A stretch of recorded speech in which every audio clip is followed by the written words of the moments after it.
Morning, it's Audrey, Stitchy Witch 42. It's Thursday, January 11th, 2018. Haven't done a video for a couple of weeks. I didn't feel like I had anything to share, so I just didn't do a video. I did a couple of off-the-grid coffee break videos. Those were fun. Just something short and sweet to fill the time and share little things, but anyway, I'm here because I wanted to share my first start of 2018, my first fully finish of 2018, and my first oops, and I learned something new of 2018, and all three of them are the same piece. Right before Christmas, I shared that Lisa Smith, Kindred Stitcher, had gifted me with a pattern, String Samplery, the fruit basket. And I had made the comment, it comes with everything inside the bag. And one of the things that it had in there was this black fabric. And I thought that that's what you were supposed to stitch on. I read the directions that came with the package, but apparently I just didn't understand it. So I tried to stitch on this black fabric, and that didn't work. So I set it aside. Thought that maybe I would just give up. And I picked up my Halloween quilt and started working on this. And I was a few stitches into that when this little voice in my head says, "Hey, Audrey, you're stitching on 32 count linen. Maybe you could take a little piece of this linen and stitch a fruit basket on it." So I held up my fabric that I'm stitching Halloween quilt on, and yeah, it looks like it's going to be long enough.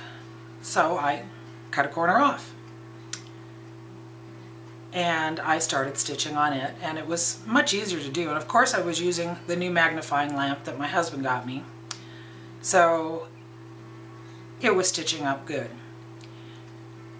I tried to use the fabrics that came with the kit are Weeks Dye Works flosses, and the basket color is driftwood. When I started stitching with that driftwood on the Copper Kettle Belfast 32 count linen, it kind of disappeared. So I pulled it out and I reached over to my flosses from my Halloween quilt and I pulled out the brown that I was using, and I used that for the basket instead. And I really liked the way it looked. So I spent all of January 1st between doing housework, between running some errands into Salem and back, stitching on my little fruit basket that Lisa gave me. That evening, I wasn't quite done, but I was really close to a finish that first night, and I was stitching it in hand, which I don't do very often. My hand, from holding the fabric, I had the hardest time opening it up because it had gotten so cramped. But the next morning I got up and I went down and I finished it. And like I said, the kit comes with everything, and it includes this little frame that goes around it. There is a centerpiece that goes behind it, and if you think like a hoop where you have an inner ring and an outer ring, you stretch your fabric over the inner ring and then push it into this outer ring, and then you can finish the back of it. So Mark helped me with that because it says in the kit that it's going to be tight, and it was. So Mark took it out to his grinder and he ground it down just a little bit so that he could fit it in for me. And so here is my finished piece. This is my first start, my first finished piece of 2018, String Samplery Fruit Basket. I took it up Thursday when we went up to Acorns and Threads for the Pacific Northwest Stitchers meetup to show Lisa that I had finished it and to show it off to the other ladies. And so I was pretty excited about that. Lisa has done a larger design that is very, very similar to this, and then she used it as the front of one of her project envelopes. She had several of them like that. They're absolutely beautiful. I love that idea. So anyway, I showed this off Thursday. And I didn't get to stay long at Acorns and Threads. Mark had gone up with me. He had some errands to run up in the Portland area, and when he was done, he came and picked me up and we headed home. That evening, I was sitting in the living room watching FlossTube, and Teresa Kitten Stitcher, I think that's her name, Teresa. Correct me if I'm wrong, and if I am, I apologize. She came on, and I like watching her. I have learned a lot from her. I appreciate her love of samplers. I don't think I'll ever do a sampler, but she has given me a whole new appreciation of them. And she was showing off some work that she had done previously. I'm stitching while I'm watching this, and all of a sudden she says something about stitching on gauze. And I stopped, looked up, rewound the video just a little bit and looked at it, and she held up a piece stitched on gauze. There was another piece of fabric in this kit besides this black that I mistakenly assumed was what I was supposed to stitch on. I'm blonde, okay. Sometimes it's more evident than others. This is the gauze. This is what I was supposed to stitch on. Oops. So, I did read the directions. I just assumed I knew better. I don't know. Anyway, this is what you're supposed to stitch on, and this looks like it would be so much easier to stitch on than this, which was impossible. There is 4 stitches in there. Yeah. But anyway, I stitched mine on my 32 count copper kettle Belfast linen, and I think it's lovely. So thank you, Lisa. I enjoyed this. My first start, my first fully finish, and my learning curve.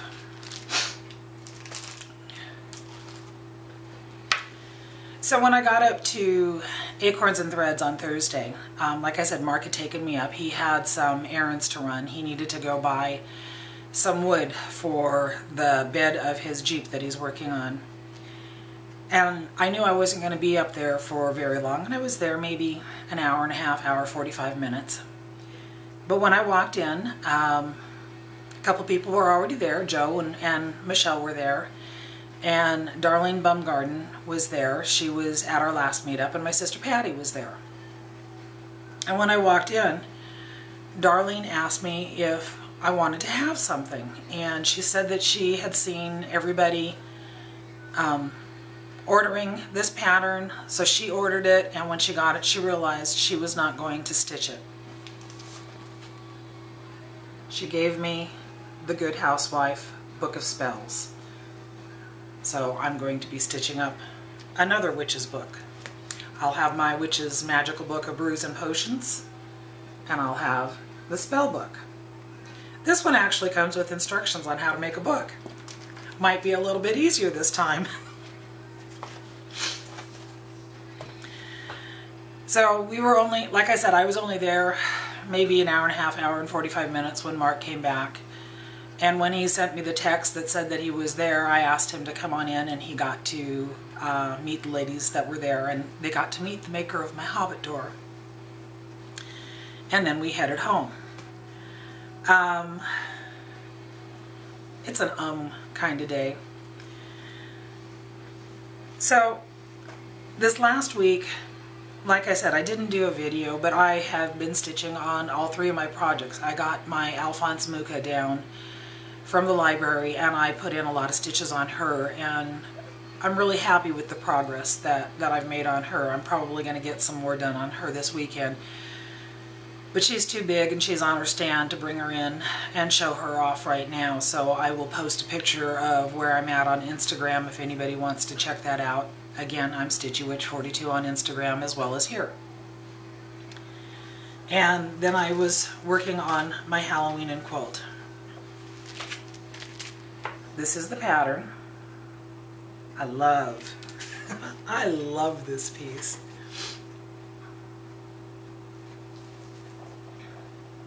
This is where I am at with it. That's where I cut off the corner for the little piece. Just thought I'd share that. I love the colors in this. I love the colors of the fabric. And oh my gosh. I just think that this is beautiful and I am loving working on this so much. I think I could work on it exclusively and put everything else aside. It's just so pretty.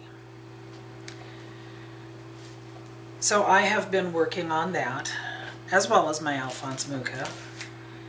And then my piece that I have at work that I've been working on is my Witch's Gate. This was the subject of one of my off-the-grid coffee breaks. I had to unpick an area because I realized I had this kitty in the wrong spot. Actually, what had happened is I had made the top row of this gate too high. And when I was stitching down and went to put my kitty in, I realized the kitty butt was too high. So I unpicked all of that and I started stitching the kitty again, and now everything matches up over here where it's supposed to. Well, while I was doing that, I realized I also have made a mistake on this kitty. And I thought, you know, I can leave that because it's just a little bit skinnier than it's supposed to be. And I thought, you know, that's not going to make a difference. And then I looked at it again, and I've got it coming down too far. So I'm going to have to take this kitty out too. And that was kind of the breaking point for me. I like this piece, but right now I'm fed up with it. So I'm going to put it aside for a couple of weeks and just not pay any attention to it. And I decided that I needed to have a new piece to start. Something that I could take to work. So last night, oh, it must have been around, I don't know, 7:30, 8 o'clock in the evening. I went upstairs to look through the kits that I had set aside that I wanted to work on this year. And one just called my name. I've shown it to you before, and I decided that this is the one that I'm going to start. This is my Witchy Woman Apothecary. And the fabric that I have for it is a 14 count Aida from Picture This Plus called Monster Mash. Now I was looking at the colors that are called on this, and it only calls for 6 different colors. 3 of them are DMC, 1 of them is a DMC Colorus. I don't know how to pronounce that. 1 is a Classic Colorworks, and 1 is a Krennic. So, since I don't have the DMC Colorus or the Classic Colorworks, I did a Google search to see what those colors looked like. And they looked like they were both variegated floss, and they both had purple as one of the colors in there. And I had been thinking, if I'm going to stitch it on this Monster Mash, which is this really pretty green fabric, purple would be good.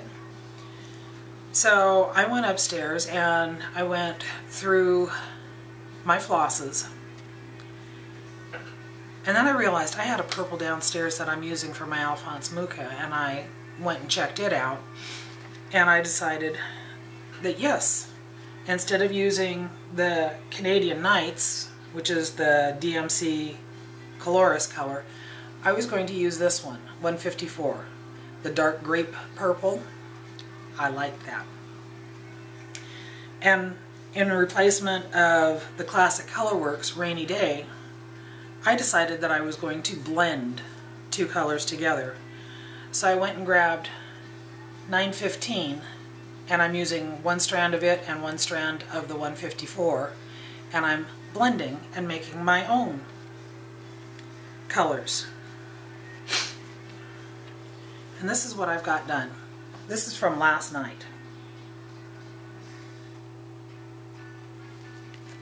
The Potions, Brews, Cures is all done in the 154.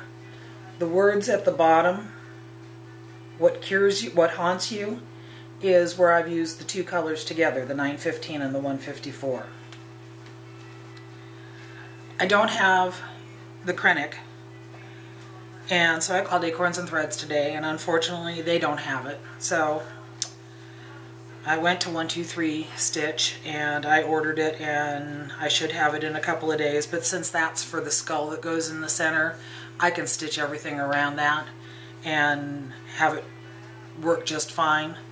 But I have a feeling that this isn't going to be a work project, because I have a feeling if I got this far last night, I'm probably going to have this done this weekend. I'm good with that. I'm good with that. And then I was playing on Instagram. I don't know about you, but I am hooked on Instagram. I swear I check Instagram dozens of times a day to see everybody's pictures, and I am just so totally hooked on Instagram. And someone who I have on that I follow, and I think she follows me also, her name is Christine. She is Stitch All the Things. She posted that she had done her first floss tube video, so I went and checked it out, and I have to tell you, I was giggling through the whole thing. I felt for her. She was just having issues with her camera right and left, and you could tell she was frustrated and frazzled, but she kept with it, and I really hope that she does more videos, because I enjoyed it. So please Christine, do a second video, and a third, and a fourth, and a fifth, because I enjoyed it. But another thing that I saw that she posted on Instagram was a pattern that, oh my God, as soon as I saw it, I thought, yeah, I have to have that one, because it's me. It is so me. So I went through her picture, and I found where she had the link to the designer, and went and found the designer on the computer, and it was an instant download, but it is this one. And it says, never ever underestimate the woman who practices stitchcraft. Yeah, I have to do this one. I just think that this is so cute. And it's witchy, and it's stitchy, and yeah, that's me. So anyway, those are the things that I have worked on the last couple of weeks.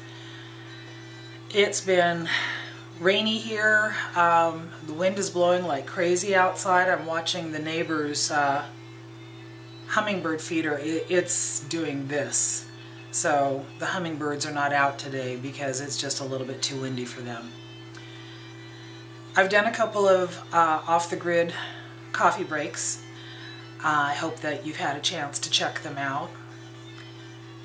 Leave me comments. The last one I did, I played my favorite piece of music, and I had one person give me a piece of music that I actually went to YouTube and pulled it up and checked it out, and it was really an awesome piece of music. Ed Sheeran and Andre Botticelli, and I can't remember the name of it, but it's just beautiful. So thank you for sharing that with me, because I get to learn about new music, and That's always good because I listen to classic rock and roll and sometimes I forget there is new music. I'm just old and set in my ways. So anyway, that's my video for today. Thank you if you've sat down and shared it with me. Thank you for liking my previous videos and subscribing. And thank you so much for letting me come into your world for just a short period of time. Thank you all, my friends. Live long and stitch on. This is Audrey signing out. Bye-bye.